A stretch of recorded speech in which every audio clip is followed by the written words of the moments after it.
So you're right, sitting and posture and raising your awareness to that and doing what you do, the posture work. So yes, very, very important to. Well, you said it there too. I mean, you see a lot of spinal fractures and osteoporosis.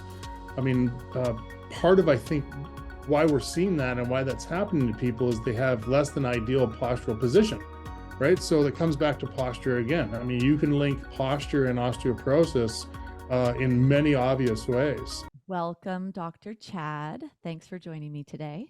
Thanks for having me. Yes, really looking forward to our discussion because I love what you do and I think it's really important. My audience, women with aging, with osteoporosis, bone issues, and you being a postural expert or an expert in posture, that is a main reason why I wanted you to come and speak with us today. Great. Okay, so my question then to start this is, how important is posture? And what do you notice when it comes to people's posture? I think posture is crucial. I mean, a lot of the things that we see in practice, I'm a chiropractor here in Lomita. We do a lot of soft tissue work, a lot of rehab work, and we use posture restoration as a major tool for rehab in our office. But postural dysfunction that people will walk in with, a lot of times they don't even know. I mean, one of the first things we do with people is we take posture pictures so we can show them what we see. Because a lot of times when we're looking in the mirror, we're looking at our hair or makeup or whatever, but we're not looking at posture, right? When we look in the mirror. So when we work with people, that's one of the first things we'll do is we'll show them, okay, here's what you look like from all four quadrants, front, back, side, and side. And this is what we see. And then we can kind of go to work on a clinical exam pertinent to some of their postural issues that they have. And it ends up being a big deal for health. I mean, I think a lot of times too, people don't see the connection between posture and the nervous system.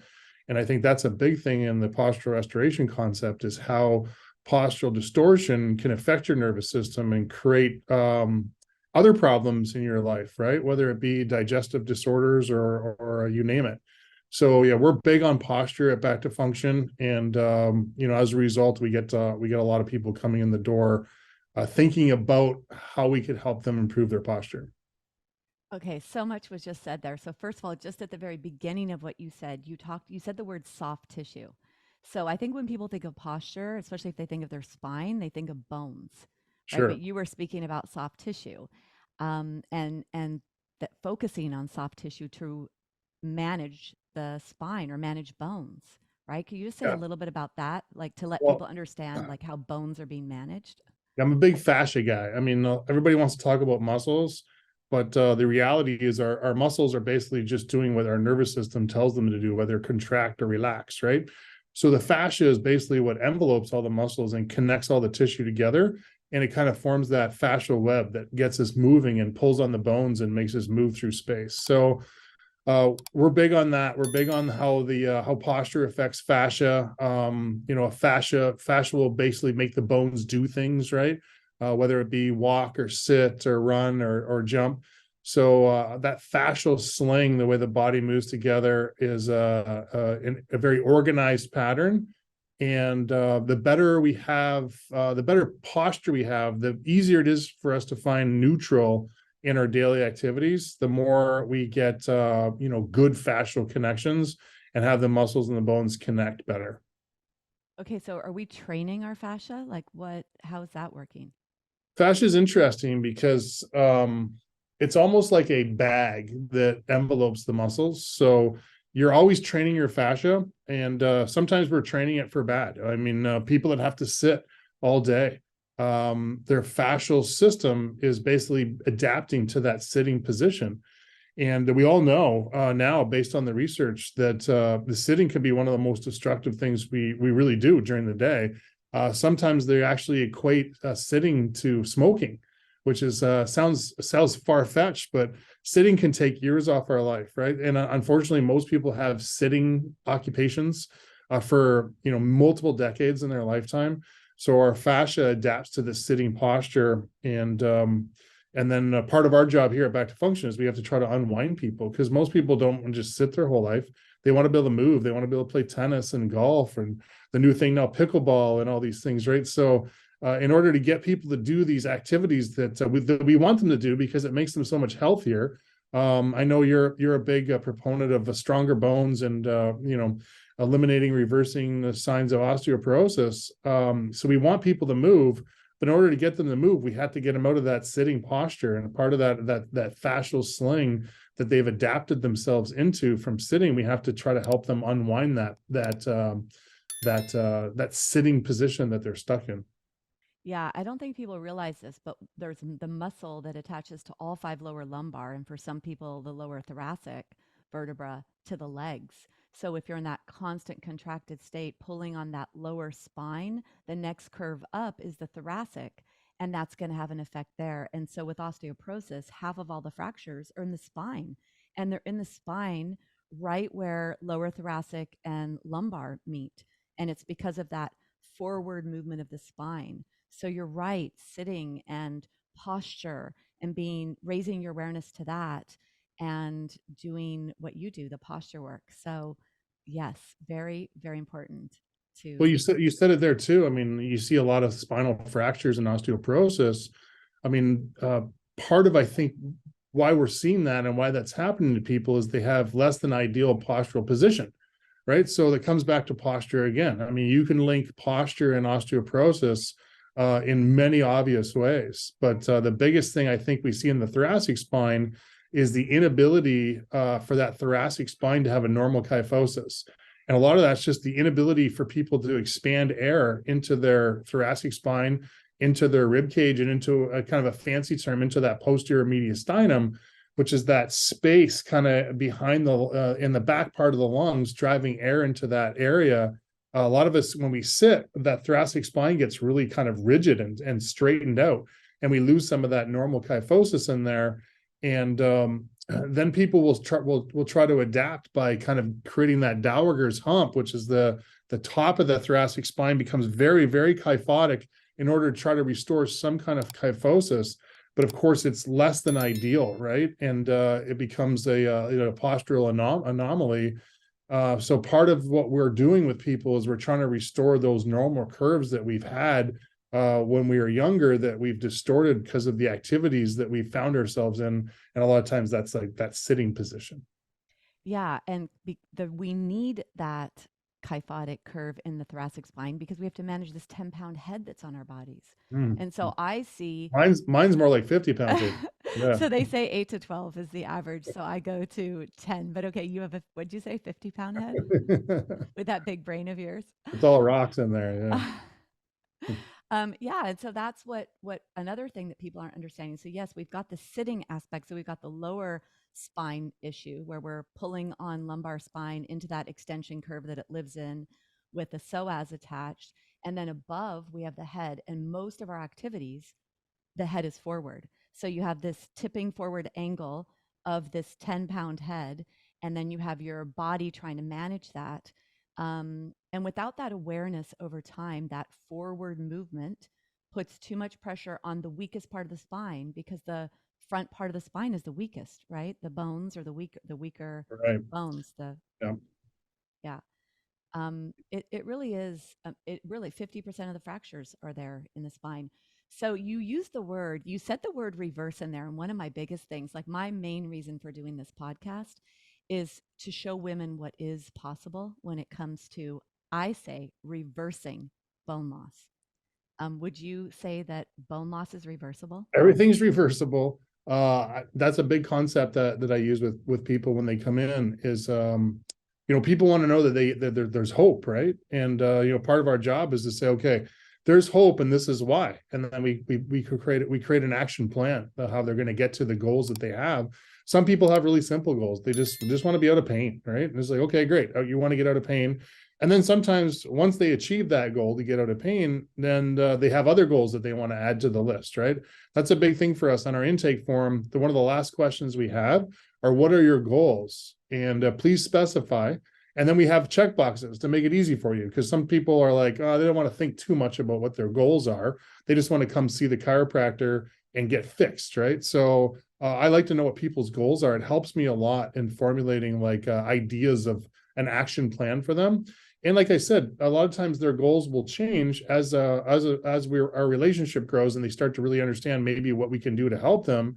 And that we're not just the typical chiropractic office that's just like, adjusting joints or cracking things, right? But we're adding the soft tissue fascial component, we're adding the rehab component, we're adding the postural restoration component. Once they see that we have these avenues that we can take them down, then all of a sudden, a lot of times their goals will get expanded. And I think that's a big thing, though, right? Is like, you only want to, for the people that you're working with, you have to understand what their goals are too, right? Just because I have a goal for somebody doesn't mean that's their goal. So we have to jive on that and make sure that we're both working towards the same set of goals. Okay, so for removing kyphosis, that Dowager's hump, if someone has a real like hump in their back, like if you cannot stand up against the wall with the back of your arms, back of your hands, no flexion in your wrists, and the back of your head and sacrum, right? I always use that as a postural analysis for people to kind of figure out how much roundness they have in the thoracic spine, like, being all the way against the back wall. So for those that do know that they have a curve, can you give us like a tip or two that you would recommend? I think the biggest tip that I use repetitively over and over again is rib cage to pelvis. You have to connect your rib cage, your lower ribs, and your pelvis have to connect, right? And that's a big thing because in the lower rib cage, we have our diaphragm, which has a left and a right side. And our pelvis, we have the pelvic floor. So the pelvic floor and the diaphragm are kind of like the top and the bottom of I use the term like a top and bottom of an elevator, right? So those things have to connect and they can't be disconnected. They can't be opened up. So a lot of times what happens with people is the rib cage is flared forward, right? They're in a state of what we call like a hyperinflation. They're driving a lot of air into their system, but they're not driving air out of their system. So the rib cage is flared open. And a lot of times that'll create that anterior pelvic tilt too. So it's kind of like that scissors position that we see in a lot of people that walk in here, and we'll see it when they lay on their back too. And we'll just ask them, just breathe normal, just relax. And their rib cage never really gets into a state of exhalation. It's always stuck in an inhaled state. And there's a nervous system component to that too that we can get into if you want, but it's really sympathetic, right? Where we're in a state of inhalation, that's kind of like a sympathetic response, but we get into that exhaled state, it's more parasympathetic, it's a more relaxed position. And I know with your yoga, you really understand breathing really well, right? That nice exhaled state is just a relaxed state. And that's why I think a lot of techniques like yoga will incorporate breathing into their technique system, because they're trying to get people into that relaxed parasympathetic zone, right? So the biggest tip I think I could give people is you got to get that lower rib cage down in and back and connect to the pelvis. That way your core, your abdominal wall can actually work effectively. When that rib cage is flared open in that inhaled state, not just the nervous system dysfunction that we find, that sympathetic zone, but the abdominal wall, the core can't work very effectively because it's kind of like edges of a drawbridge. If the rib cage is flared forward and then maybe the pelvis is tilted forward too, the abdominal wall has too long of an expanse to cross, and the abdominal wall never can work effectively. So we never really get to core neutral, which is again very fatiguing to the nervous system. Core neutral is a relaxed state. So we want to be able to find neutral for our people here, right? So saying core neutral is a buzzword, but we take it really seriously, because if we can find core neutral for our people, whether it be standing, sitting, walking, laying down, then their system has ability to rest and restore, and that's like a big deal. A lot of people just aren't getting really good restoration and recovery because their system's always in a state of movement, extension, or an inhalation. So would you teach this to someone laying down on the ground? That's usually where we'd start because it's the easiest position to start in. My favorite position to start people in for our postural restoration concept is on their back with their feet up at a 90, their knees and hips at 90 degrees, their feet on the wall. So the wall becomes kind of like the floor, but it's like a soft floor because they don't have all their body weight on it. And then we can start to teach them how to get that rib cage down, how to breathe air out of their system and connect the rib cage to the pelvis. And that's a big start, because without that, it's hard to have success in a rehab program because you never can really find neutral. Yeah, that's great too, and it's safe for osteoporosis because you're not going to have any excessive flexion in the thoracic spine. And then that, because what you're talking about with the lower ribs, moving them backwards, it's with the muscles of the diaphragm and the pelvic floor, not with the spine. And this is where that Right. whole soft tissue part comes in. And I Right. think people try to use, with osteoporosis, forward flexion is a no-no in the spine. It's not forward folding that's a no-no, because forward folding at the hip joint is what you should do, but it's Yes. that flexion of the spine. So you're using the muscles to maintain that stability of the structure and really training people to not think of pushing their ribs back with their spine. So the floor would be an ideal place to achieve that. Yeah. Okay, so this is what another thing that's so great about what you do is you go into the nervous system. So not only are you chiropractor, muscles and bones and physical body, you're going into the physiological biochemical when you go into the nervous system and you start to retrain. So you were mentioning the nervous system component of posture. So what are the big aspects of the things that could go wrong, and then a tip or two on how to shift that? Things that go wrong could go wrong with the nervous system, or Yeah, so with postural malalignment, how does that negatively affect the nervous system, which then in turn domino effect is negatively affecting whatever the so what physiology? we see a lot in the office is people coming in kind of stuck in like what we call hyperventilation or in an inhaled state. Their life is let's be honest, life is stressful for a lot of people, right? Whether it be work stress or family stress or social stress of some sort. A lot of people have stress in their lives that sometimes can become rather unmanageable for them. So a lot of times the body's response to that is to kind of get into a fight or flight mode and getting into that sympathetic system. The nervous system's like kind of two systems, right? We have the sympathetic system, which would be the fight or flight mode, or the parasympathetic system, which is kind of like the rest and recovery mode.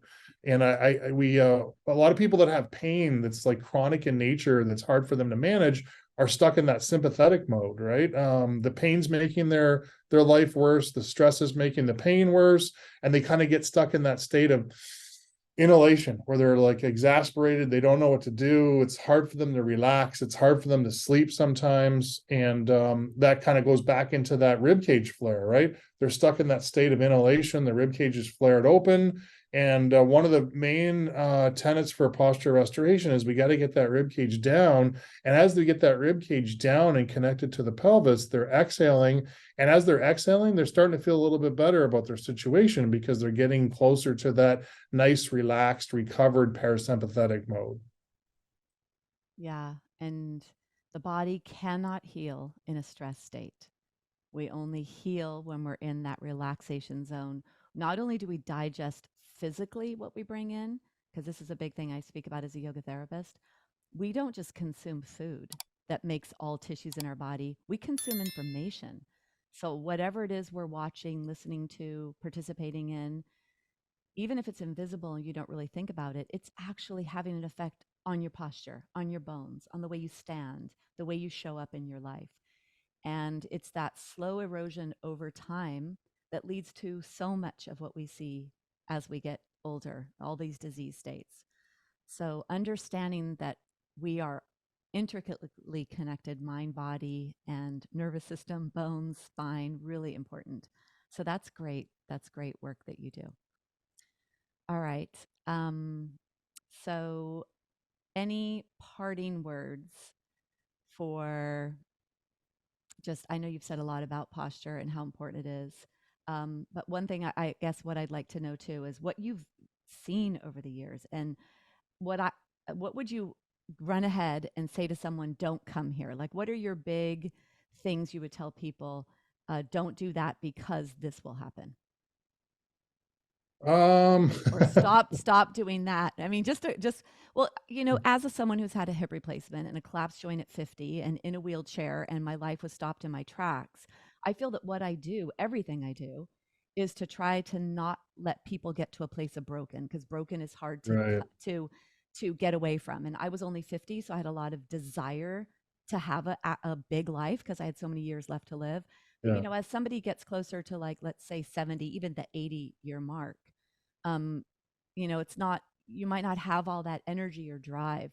So what are some of the big things you notice that you would tell somebody, don't do this, don't do that, or do this every day, do that every day? I think the biggest thing I tell people is find help, like get help. The people that know what they're doing in whatever field it is that you're interested in, whether it's yoga or Pilates or strength and conditioning training or swimming or whatever it is that you're doing that you enjoy doing, get help and try to be as efficient at it as possible. I think a lot of times we kind of just try to like venture out on our own and recreate the wheel. Where there's people in the community that are excellent at the thing that maybe you're trying to get into, like with yoga, right? Like, so find somebody like you that understands yoga and the wellness concept so well, and use them to guide you through that modality, right? I think that's a big thing. It's like, even like people that, I'm going to, start a running program. It's like, okay, great. You're going to start a running program, but how's your technique in running, right? I mean, people that are track and field athletes have coaches that work with them that perfect their their running stride and their mechanics, and therefore their chance of injury goes way down. But a lot of us will say like, oh, I'm going to start running, I want to lose weight. But it's like they go out there and you watch their mechanics running, and it's like, oh man, they're going to get hurt, right? Because their mechanics are just so faulty. But if they had some coaching on how to do it properly, they'd be so much better off as far as what part of the foot should strike the ground, et cetera. So I think that's the big thing is, I think the big thing I tell people is just try to find experts in whatever field that you're venturing into, and try to learn from them. And, a little bit of education can go a long way in helping prevent injuries. Okay, that honestly was an excellent answer, because I'll tell you, I work with a lot of women, most of them, let's say 60 plus, a lot are at that Medicare age. So then they're happy to get on Medicare because then they get everything covered. And I run functional labs. And so often the question is this covered by insurance? And I think we're just so stuck in this mindset that the doctor's going to fix it. Well, Dr. Chad will, that the doctor's going to fix it, or that we need to go through insurance. But for those of us that are periphery to all of this, that this is our life's work, you need to pay to have somebody that's an expert. And you really do need to find an expert. Like taking yoga, do not take yoga from someone that's not trained in osteoporosis, because forward folding is very, there's a lot of that. So you're so right, Chad. You are so right about how important it is to find someone that this is their passion, and make sure that you do your research on who they are and what it is that they do. So that was an excellent answer. Thank you. All right. So you are in Southern California, and for those that are local to Southern California, you're in luck, because you could go to Dr. Chad. And if you're not, hopefully soon, there will be ways to work with him in a bigger scale, maybe on something online or something like that. Good idea. It's going to happen. All right. Well, I just want to say thank you so much for sharing your wisdom, because this is a super important topic. I'm going to say for osteoporosis, I do healthy gut, healthy bones. So I look at the biochemistry. But if I'm going to speak about physically, what is my most important thing that I do for osteoporosis? It is postural awareness. I like it. Yeah. All right, Chad, thanks so much for joining us today. Thanks, Debbie. Thank you so much for listening to Stronger Bones Lifestyle Podcast. Bone loss is not an inevitable part of aging. We don't have to just wait for it to happen. There is so much that you can do, and that is what you will learn each week on the show. Go to my website, DebiRobinson.com, if you want more information about what was shared in today's episode. At the bottom of this episode in the show notes, there will be links to whatever was shared. Please subscribe to this podcast. Share this podcast with your friends, your family, or any women that you think may be interested or benefit from the information we're sharing.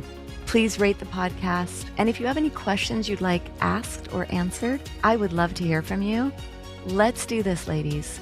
Let's change the way the world views osteoporosis and slow down, stop, or reverse our bone loss, take charge, and show other ladies what is possible. Thank you so much for joining me.